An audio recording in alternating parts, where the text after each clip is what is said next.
Pessoal, agora eu quero chamar ao palco ela, que é CEO e SEO da Otimiza, especialista e professora de marketing, com a palestra Como Aparecer nas IAs, o que a Disney ensina sobre GEO e a nova arquitetura de busca. Boas-vindas, Júlia do SEO. E aí, galera? Gente, final do dia, eu preciso de animação, hein? Eu quero que vocês me entreguem a animação aqui. É óbvio que eu vou falar sobre GEO, né? Qual é o outro assunto que está mais em alta quando a gente fala de SEO? Mas eu preferi tentar trazer isso de uma forma um pouco mais lúdica, porque final do dia, todo mundo já está cansado, já passou aqui Kavinsky, já passou aqui a Leida, gente. A Leida é tipo a minha Beyoncé. O que as pessoas falam, nossa, Beyoncé é a Leida para mim. Então, assim, eu estar hoje pisando no mesmo palco que a Leida é um marco muito grande, pessoal. Então, eu falei, cara, eu vou tentar trazer de uma forma um pouco mais lúdica o que a gente tem que fazer para ranquear nas inteligências artificiais. Começar aqui me apresentando. É só vocês buscarem no Google, não vou gastar meu tempo aqui com isso. Júlia do SEO. A única coisa que não fala no Google, mas que vocês já devem ter reparado, é que eu tenho sotaque meio chiado, eu sou carioca, então eu já peço perdão pelas gírias e talvez o vocabulário que não seja o mais sensato de se falar numa palestra. Mas beleza. O que eu vou falar aqui com vocês hoje? GEO e SEO, qual é a diferença de um para o outro, como é que funcionam as inteligências artificiais, o que fazer para ser citado pelas inteligências artificiais, como você mede isso e o que a gente pode esperar ali do futuro. Então, beleza. Quando eu pensei, vou fazer uma versão lúdica da palestra, eu pensei, cara, como é que eu consigo diferenciar SEO e GEO da melhor maneira? Quando eu comecei a olhar o Google, o Bing e o YouTube, como se eu não conhecesse eles já há bastante tempo, eu reparei que eles têm uma única coisa em comum. A barra de busca com a lupa. E aí, quando a gente olha para o cenário dessa barra de busca e da lupa, a gente entende que a gente bota uma palavra-chave e é gerado um resultado a partir dela. Mas e se a gente substitui essa palavra-chave por um bate-papo com amigos? Como é que ficaria isso? A gente chegaria no cenário do GEO. E aí vocês podem chamar de GEO, vocês podem chamar de AEO, de LLMO, o que vocês preferirem chamar, mas a gente está falando de como aparecer nas inteligências artificiais. Então, se a gente for falar o que é GEO, a gente vai falar que é a disciplina que otimiza conteúdo, entidades, evidências e estrutura técnica para que modelos generativos como ChatGPT, Gemini, Perplexity usem sua marca como fonte durante síntese, fan-out e a geração da resposta. Quais são as principais diferenças entre o SEO e o GEO? Eu vou passar de forma rápida, porque eu tenho 30 minutos para falar com vocês e tem várias diferenças. Mas, de maneira geral, no SEO tradicional, a gente foca em ranquear em lista de links. No GEO, a gente quer ser citado ou mencionado ali na resposta da inteligência artificial. No SEO tradicional, a gente quer gerar cliques. No GEO, a gente quer gerar menções, a gente quer que as pessoas nos citem. No SEO tradicional, a gente foca ali em palavras-chave, conteúdos mais longos. Quem nunca, Preciso escrever um artigo de 2.500 palavras sobre fone de ouvido. Pô, não tenho o que falar sobre fone de ouvido para 2.500 palavras, mas você vai ter que fazer um conteúdo de 2.500 palavras. Quando a gente chega no GEO, a gente tem ali um cenário de contexto, clareza e respostas diretas. Além disso, quando a gente fala de construção de autoridade, em SEO a gente está falando diretamente dos backlinks. SEO é backlink e quem diz o contrário não está muito certo. Não gerou resultado suficiente ainda. E GEO, quando a gente olha, a gente está falando de construção de autoridade, muito mais ligada ali a menções. Então, está muito mais associado ao quanto que a sua marca está sendo citada. Processo de busca. No SEO tradicional, a gente fala ali da indexação das páginas e no GEO a gente está falando do RAG, como o carioca fala, ou RAG, como a Leida estava falando mais cedo, que é a síntese da informação, e a gente vai falar um pouco mais sobre ela daqui a pouco. No SEO tradicional, a gente está falando da otimização para os motores de busca, E na inteligência artificial, a gente está falando em como a gente vai ser usada como fonte pela inteligência. Beleza. Aí agora chega a parte lúdica, galera. Vou contar uma história para vocês. A Júlia, essa menina aí, ela tinha um sonho quando ela era mais nova. Ela sempre foi muito fã de Disney e ela tinha um sonho de viver um aniversário mágico. Pois bem, a Júlia resolveu que ela ia passar o aniversário dela de 2025 na Disney e eu vou contar a história para vocês de como ela conseguiu montar o roteiro e realizar o sonho dela. Olha ali, eu com a blusinha, é meu aniversário escrito para todo mundo me dar parabéns. Mickey me deu parabéns. Todo mundo me deu parabéns nesse dia. Primeiro passo, eu pedi ajuda ao ChatGPT. Falei, ChatGPT, cria um roteiro otimizado para passar 14 dias em Orlando, considerando parques da Disney e parques da Universal. Eu pedi um roteiro e falei de parques.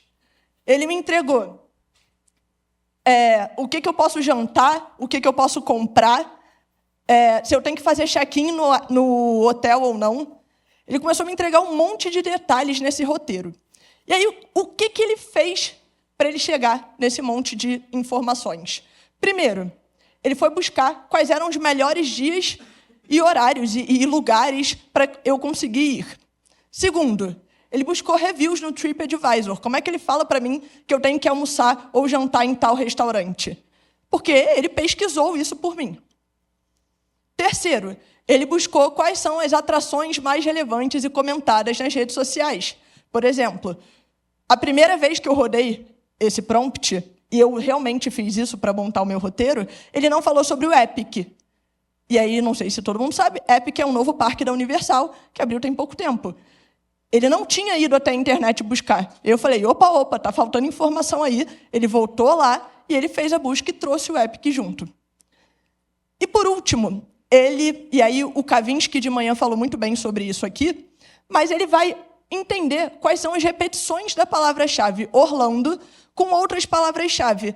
Por quê? Ele precisa entender, quando alguém busca por Orlando, o que essa pessoa está associando. Então, imediatamente, quando alguém busca por Orlando, ele entende que tem a ver com parque. Imediatamente, ele entende que tem a ver com outlet. Imediatamente, ele entende que tem a ver com jantar, com Disney, com Universal. Então, ele pega todos os sinônimos ali, todos os sinônimos não, todas as palavras que você busca ali em conjunto com esse termo principal. E aí a gente vai falar do primeiro conceito que vocês estão cansados de ouvir hoje sobre isso. Eu falei, caramba, gente, fiquei no final do dia, me ferrei, né? Vou falar o que todo mundo já falou o dia inteiro. Mas a gente vai falar do Query Fanout, que é, basicamente, a quebra de várias buscas, de uma busca em várias. Então, é quando o Google ele começa a dividir... O Google... eu falo tanto de Google na minha vida, gente, que falhas pequenas. Vamos lá. É quando a inteligência artificial começa a entender as divisões ali em subbuscas de uma busca. Então, quando eu busco o que fazer em Orlando, ele entende que eu estou perguntando sobre parques, ele entende que eu estou perguntando sobre restaurantes, sobre outlets, e ele consegue me trazer uma resposta completa. O mesmo exemplo que eu sempre dou para falar de Query Fanout, quem é meu aluno e estava nas minhas últimas aulas ouviu, se eu for fazer hoje um jantar italiano e eu buscar no Google jantar italiano, vai me trazer um prato para eu fazer. Então, vai falar carbonara. Se eu for no ChatGPT, ele vai falar, faz um carbonara, de entrada você bota uma burrata, de sobremesa, não sei, uma sobremesa italiana, galera. Gelato, e você bota um vinho XPTO para harmonizar com um prato. Então, ele consegue pegar tudo que você buscaria e entregar em uma única resposta para poupar o seu tempo, para você não fazer outras buscas e você ter a sua resposta mais completa. E aí, para a IA te gerar essas respostas, ela tem dois processos. O primeiro processo é consultar a base de dados que ela já tem. Ela tem uma base de dados lá. É como se a IA ela fosse a detentora da Wikipedia e de todos os outros, enfim, sites relacionados à Wikipedia. Eles têm ali a base completa de cada um deles e eles sabem já a maioria dos assuntos que tem no mundo. Só que eles não sabem todos, principalmente quando a gente fala de assuntos atualizados. E é aí que eles têm que olhar novas fontes na internet. E aí a gente chega nesse conceito 2, que é o RAG, que é o Retrieval Augmented Generation. E aí, o que é isso, né? É basicamente como a inteligência artificial sabe que esse conteúdo está atualizado. Então, ela faz uma consulta na inteligência artificial. A inteligência artificial faz uma consulta no Google, faz uma consulta no Bing, vai na internet, vai em outros documentos, em outras fontes de notícia. E aí, quebrou ali, hein, galera? Foi mal. E aí ela descobre novas informações para complementar o modelo que ela já tinha. Então, é como se, quando eu fui montar essa palestra, eu já sabia algumas coisas do que eu estou falando aqui. Mas é óbvio que quando você vai pesquisar mais a fundo sobre um assunto, você vai trazendo novas informações e acrescentando isso tudo ali, né, dentro da sua caixinha. É mais ou menos esse o caminho que a inteligência artificial faz quando ela está passando pelo processo de RAG. Resumindo, enquanto eu estava só ali buscando qual é o melhor roteiro para Orlando, ela estava quebrando a minha pergunta, expandindo em subconsultas, selecionando fontes, avaliando a autoridade e sintetizando isso em uma única rota. E aí, agora a gente vai falar como é que funciona o por trás das câmeras. Vocês ouviram muito, profissionais de SEO, ouviram muito a gente falando quando o Google... quando acontece uma busca no Google, qual é o caminho que a gente faz, né? Que aí é indexing, crawling, indexing e ranking. Agora, eu tentei trazer aqui um pouco melhor como é que funciona isso dentro das inteligências artificiais. Então, a etapa 1 é a etapa de interpretação da intenção. Isso também acontece no Google. Quando ele faz ali, né, quando a gente faz uma busca, todas as ferramentas, seja o Google, seja a IA, eles tentam usar ali algoritmos que interpretem qual é o tipo de conteúdo que você quer com aquela ação. Depois disso, ele faz justamente a expansão dessa consulta, que é a etapa de Query Fanout, que basicamente ele vai gerar buscas paralelas. Então, enquanto a gente faz uma busca, ele faz 10 buscas para conseguir trazer uma resposta. O terceiro passo é a recuperação dessas informações. Se ele sentir que ele não tem as informações completas, ele vai lá no Google, ele vai lá no Bing, ele vai lá em outras fontes, em outros buscadores, para conseguir complementar essa informação. Depois, a gente chega ali no Chunk Ranking, que é o ranqueamento de trechos. Assim como a gente hoje tem no Google a indexação de páginas, que a gente sabe que a nossa página foi guardada ali na pastinha do Google, aí ela não guarda uma página inteira, ela vai guardar pedaços do seu conteúdo. Então, por exemplo, hoje vocês estão ouvindo o dia inteiro sobre SEO na era das IAs. Várias coisas que eu estou falando aqui, vocês vão falar assim, beleza, já ouvi antes, vocês não vão levar isso para vocês. Mas, provavelmente, uma maneira como eu estou contando a história aqui, a maneira como eu estou falando, ou algum exemplo que eu trouxe aqui, que é diferente do resto do pessoal, vai entrar aí na base de vocês. É mais ou menos isso que a inteligência artificial faz quando ela vai ranquear ali pedaços de conteúdos para justamente poder agregar a base dela.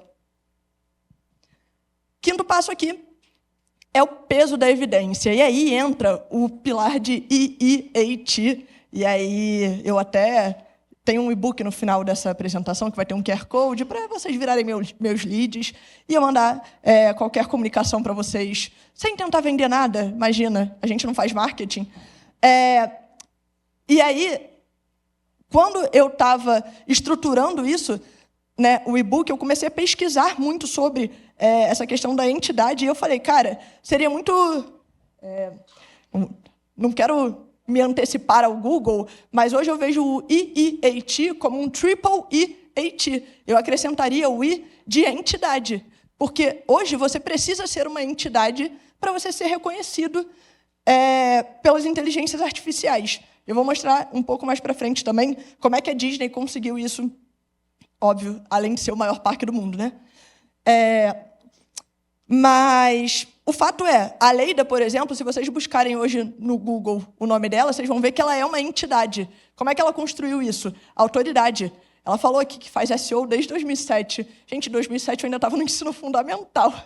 Tipo assim, a mulher realmente correu para a gente conseguir andar. Então, a autoridade que você constrói ao longo do tempo faz com que você apareça mais, seja mais citado, seja mais confiável ali para uma inteligência artificial.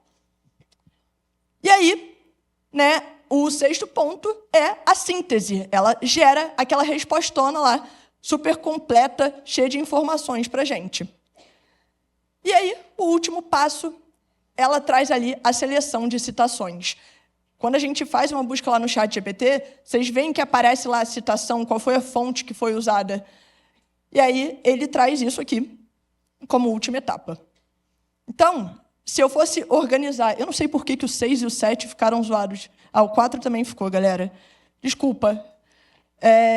Mas se eu fosse organizar a busca não, né? A pesquisa na inteligência artificial, eu estruturaria ela nessas 7 etapas. Eu falaria que você passa por esses 7 processos ali, enquanto o ChatGPT mostra lá, buscando na web, ele está fazendo tudo isso aqui para te entregar a resposta. E aí, voltando para a Disney ela tem um aplicativo que é basicamente o mundo para quando você está lá dentro. Você faz tudo por esse aplicativo. Uma das coisas que eles fazem, incrivelmente, é trazer qual é o tempo de cada fila de cada brinquedo. Tem brinquedo que tem 2 horas de fila, então, quando você está lá, é muito importante você saber quanto tempo você vai ficar esperando para andar numa montanha-russa. E aí, quando você chega lá, você pode selecionar os brinquedos com menor tempo e ele vai pegar a sua geolocalização e vai traçar a melhor rota para você chegar até esse brinquedo, porque os parques têm quilômetros, então você tem que andar bastante por lá. Esse processo de traçar a rota melhor para você é exatamente o que a inteligência artificial tenta fazer. Ela pega ali tudo que ela gerou na base de conhecimento dela e traça a rota que ela entende que é a rota ideal para você seguir. E aí, o grande problema é que se a sua marca não está tentando otimizar para o seu usuário, a inteligência artificial não vai te escolher para aparecer lá. Se você não está sendo uma marca que reduz atrito para a inteligência artificial, por que a inteligência artificial te escolheria? Né? E aí a gente vai entender como aparecer justamente para a gente reduzir esse tipo de atrito. Antes, só para falar, você sabe como conferir se a inteligência artificial acessou ou não a internet?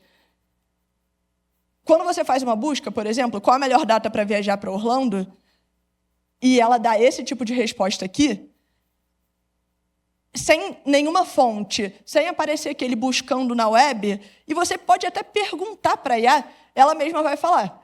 Essas informações não vieram de buscas externas, são fruto de conhecimento consolidado sobre planejamento de parques. Nesse caso, a IA não foi até a internet. Então, isso serve para você testar com a sua marca também. Então, se você perguntar, por exemplo, hoje, qual é o melhor software de controle de ponto, você vai descobrir se a IA está indo na internet ou não consultar. E por que você quer que ela vá? Porque se a sua marca não está aparecendo ali, você quer criar bastante conteúdo e quer que ela consulte a internet, registre novas informações e traga para você.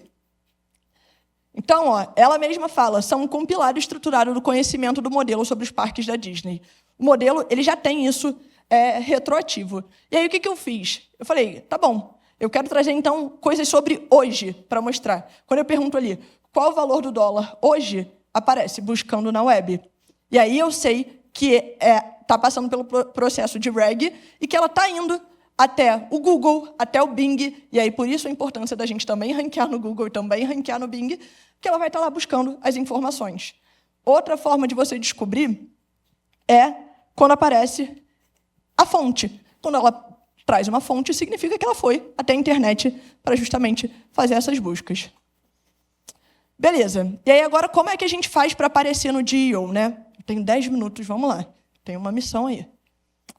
Primeiro, autoridade de marca e EAT. A gente já falou bastante sobre o EAT aqui hoje, mas quando eu falo de autoridade de marca, eu falo de digital PR, sinais de confiança, página de autor. Sabe aquele negócio de você entrar no blog e ter assim, autor, time de marketing? Gente, pelo amor de Deus, isso acaba com a minha vida. Não pode ter isso, porque o EAT vai contra tudo isso. Então, a gente precisa ter uma página de autor ali bem definida. Uso de esquema, menções à marca em destaque ali para vocês e associação do nome da marca ao nome do produto.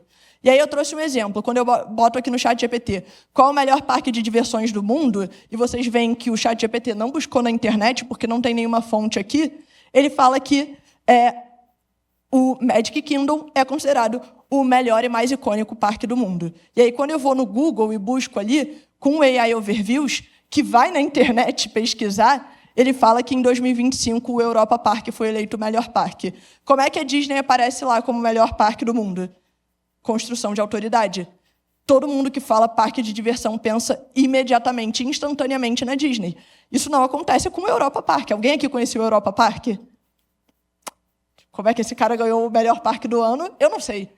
Mas é isso. Ele foi eleito o melhor parque do ano, só que a Disney, como construiu essa autoridade e essa similaridade entre o nome Parque de Diversões e a marca Disney, ela conseguiu chegar aqui muito mais rápido, muito mais facilmente. Segundo ponto, conteúdo estruturado e IA-friendly. Responder perguntas diretamente. Gente, pelo amor de Deus, H2 e H3 e H1 continuam importantes, tá?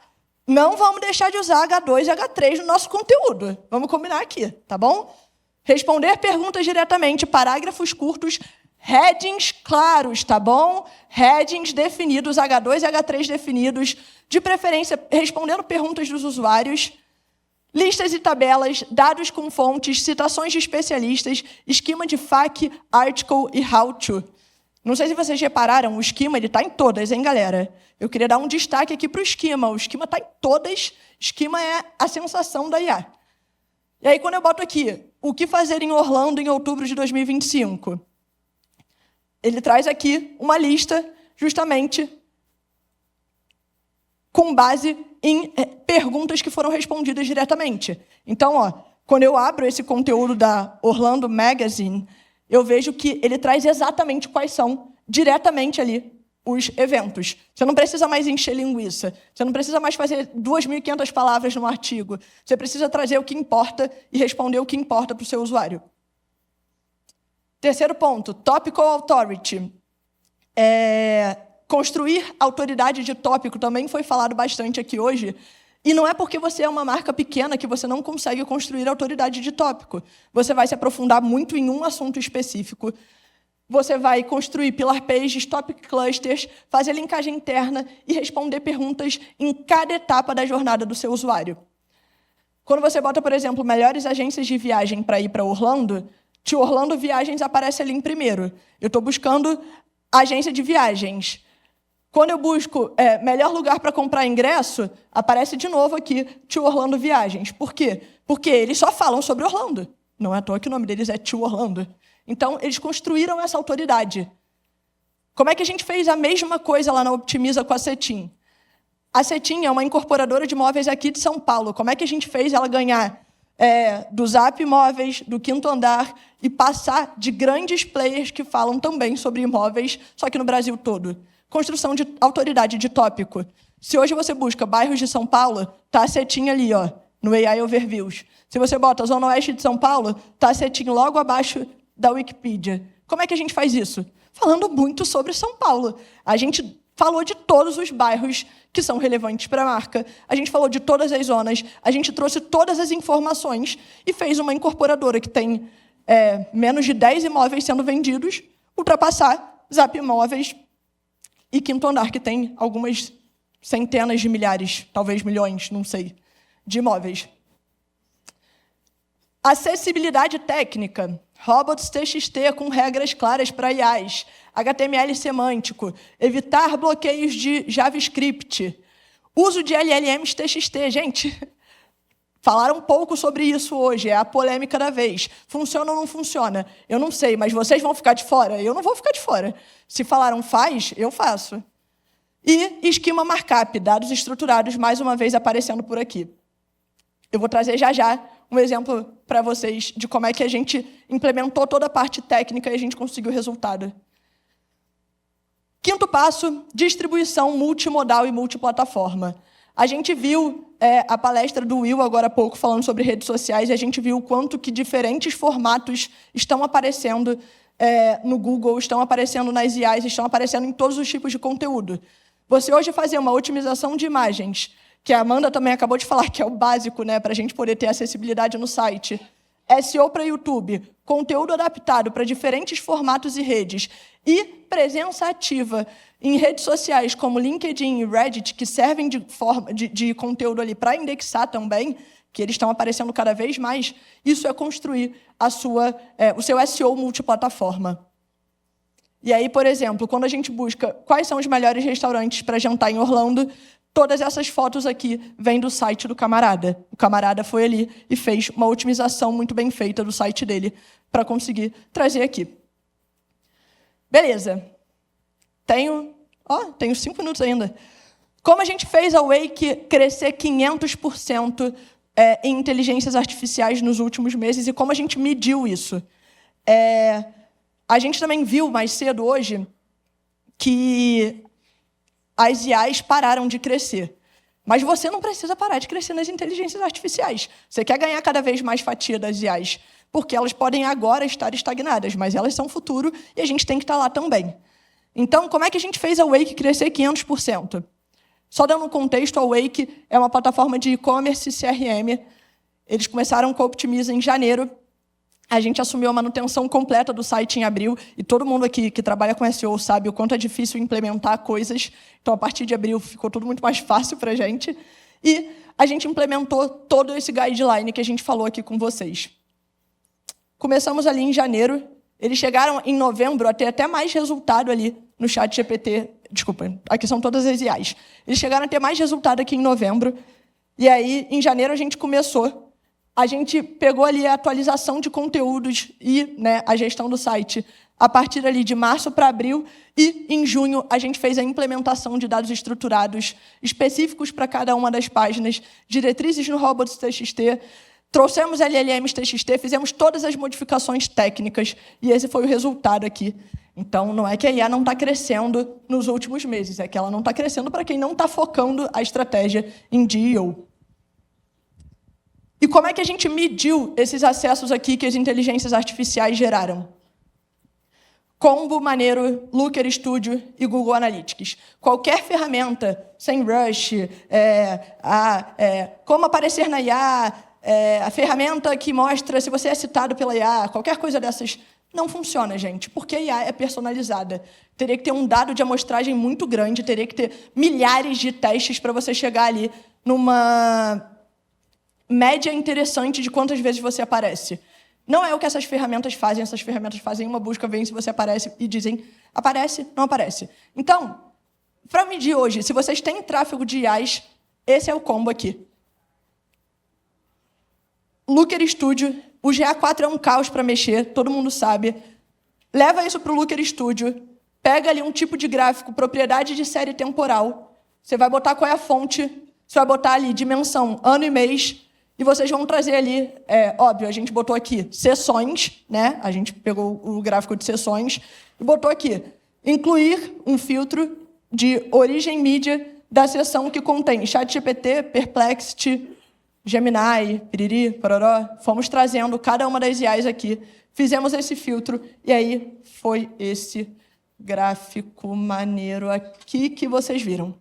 Então, quando vocês conseguem juntar ali todas as IAs em um único relatório, fica muito mais fácil. Beleza, Júlia, eu quero ter essa visão separada. Os próximos dados não são da Wake, tá? Então, já avisando, LGPD, eu peguei o print de um relatório aleatório para trazer aqui para vocês. Vocês podem quebrar por inteligência artificial. Você pode pegar ali, ChatGPT tem quantas sessões por mês? Perplexity tem quantas sessões por mês? Cloud, Copilot, vocês conseguem quebrar toda essa visibilidade também por IA para saber o que está funcionando e o que não está funcionando. Meu tempo aqui foi curto, mas dá para você entender o que você pode fazer de diferente em cada uma dessas inteligências artificiais. Tem diferenças. Por exemplo, o ChatGPT, ele usa o Bing. O Gemini, obviamente, usa o Google. Então, tem diferenças ali para você conseguir se destacar em cada uma delas. E aí eu daqui a pouco vou ter um e-book para convencer vocês a baixarem para... Né? Foi o que eu falei, não vou tentar vender nada para vocês. E será que aquelas ações que a gente mostrou ali de DEAL impactam somente as inteligências artificiais? Esse aqui é o gráfico deles de crescimento ao longo do ano. Então, se vocês repararem, até março, que foi quando a gente começou ali a implementar as coisas, não tinha crescimento. Olha o que aconteceu. Em setembro, eles tiveram um evento, o Wake Summit, então, por isso que eles tiveram um pico maior. Mas, se vocês repararem, tirando ali setembro, que foi um outlier, a gente tem um crescimento muito linear. Então,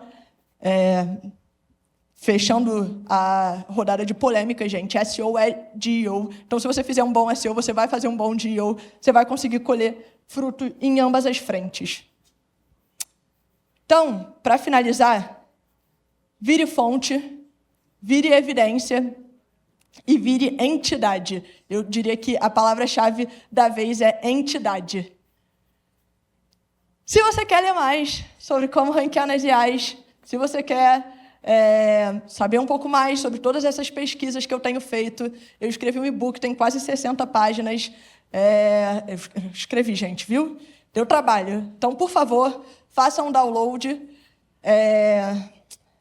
Pensar aqui mais um minutinho o que eu posso falar para deixar mais tempo. Será que chove hoje, gente? A minha bala. Brincadeiras à parte, galera. DEO ao infinito e além da SERP. Muito obrigada. Obrigada, Júlia, muito obrigada. Nós temos espaço para perguntas, então se quiser voltar o slide com o QR Code. Com fique à certeza. vontade. Temos perguntas, pessoal? Sim, Aqui gente, o temos melhor uma parque do pergunta mundo aqui. é o Magic Kingdom. Perguntas de DEO agora, né? Disney depois. Pode ser? Pode ser? Disney no Happy Hour, né? Tá bom, pode ser. Júlia, boa tarde. Prazer imenso, palestra maravilhosa, parabéns. Eu queria só entender uma questão. Quando a gente é muito citado, assim, eu fico pensando assim, a inteligência artificial tem que buscar isso de algum padrão, né, de algum lugar. E me parece que ela repete um padrão, ela tenta... a gente estudou aqui de manhã, ela não tem um lugar específico onde, né, tudo é uma nuvem de palavras onde ela vai buscando ali. Quando você fala do SEO, no caso da Cetim, por exemplo, quando você repete muito em diferentes contextos, eu estou pensando assim, você distribuiu um texto para 100 pessoas postaram aquele texto no seu respectivo blog. Ao mesmo tempo que isso reforça a sua autoridade, porque 100 pessoas estão falando de você, é exatamente a mesma coisa. E aí, a inteligência consegue pegar isso? É bom ou é ruim, no final de contas? É uma ótima pergunta.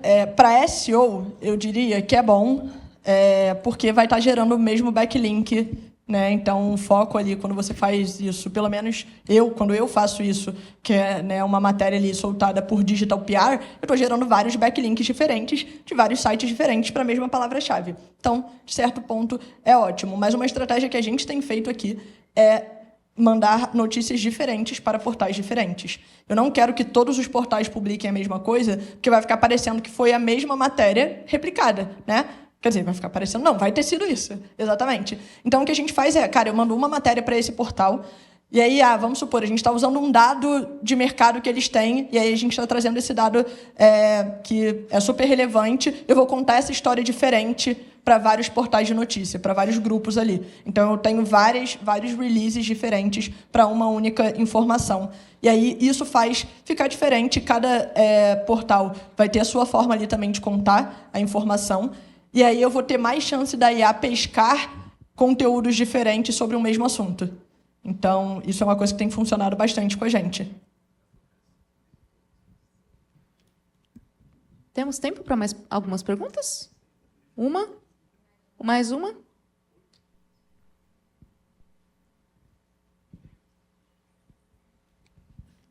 Oi, você falou sobre página de autor lá, que você fica com o cabelo em pé, se irrita e se sofre. Que sugestão você dá? Porque a gente, muitas vezes em ambiente corporativo, ou mesmo numa agência, você não quer expor as pessoas, né? Mas tem que expor. O que você recomenda ali? com os meus clientes, eu pego sempre o gerente de marketing, o diretor de marketing, eu falo, ó, a tua PLR depende do meu resultado. Eu mesmo que estava me escondendo.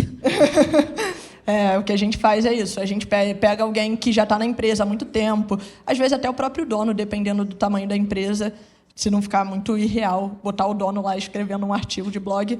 Dependendo do tamanho da empresa, a gente bota o dono, o diretor de marketing, alguma pessoa lá de dentro que tem alguma especialidade no assunto principal. Então, é mais ou menos para esse caminho que a gente leva.